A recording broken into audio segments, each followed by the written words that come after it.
আসসালামু আলাইকুম everyone, welcome to our channel Edu Flair. তো আজকে বায়োলজি আমরা চ্যাপ্টার নাম্বার 2 জীবকোষ এবং টিস্যু এই অধ্যায়টা নিয়ে তোমাদের সাথে আলোচনা করব। তো আমি জানি এই চ্যাপ্টারটা তোমাদের সবার কাছে অনেক কঠিন লাগে বা অনেক বড় একটা চ্যাপ্টার, স্কুলেও হয়তো এইভাবে পড়ানো হয় না, বা ব্যাস টিচারের কাছে যারা পড়ছো বিভিন্ন প্রাইভেটে বা বিভিন্ন কোচিংয়ে, জানি না কীভাবে পড়াশোনা করছো। অবশ্যই আমাদের এই ভিডিও থেকে নতুন কিছু তোমরা শিখবা, নতুন কিছু জানতে পারবা।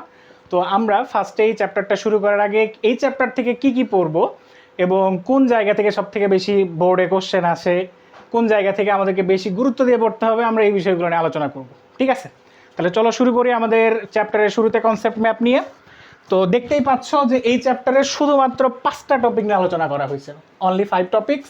এই 5টা টপিকের মধ্যে আবার তোমার লাস্ট নাম্বার যে টপিক, এইটা আমাদের পড়া লাগবে না, এটা আগে বাদ।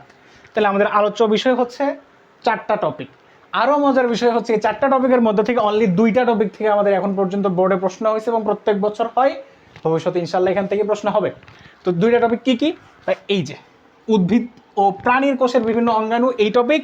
কাজ পরিচালনায় বিভিন্ন কোষের ভূমিকা অর্থাৎ টিস্যু, তার মানে বিভিন্ন কোষের অঙ্গাণু, কোষের বিভিন্ন অঙ্গাণু এই টপিকটা।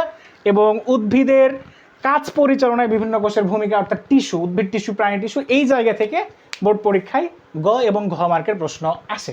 আর বাকি জায়গাগুলো থেকে, যেমন এখান থেকে জীবকোষ, এই জায়গাটা আমাদের এমসিকিউ প্লাস ক খ মার্কের জন্য ইম্পর্টেন্ট।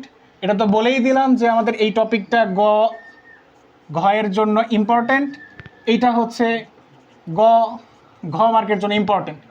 অঙ্গতন্ত্র, এইটা আমরা এমসিকিউ বেসড পড়ব। আর অনুবীক্ষণ যন্ত্র, এই টপিকটা আমাদের প্র্যাকটিক্যালে থাকবে, তোমাদের স্কুলে প্র্যাকটিক্যাল এটা করাবে। সো এইটা নিয়ে পড়াশোনা করার দরকার নেই, যেটুকু লাগবে এমসিকিউ এর জন্য আমরা এখান থেকে বলে দিব।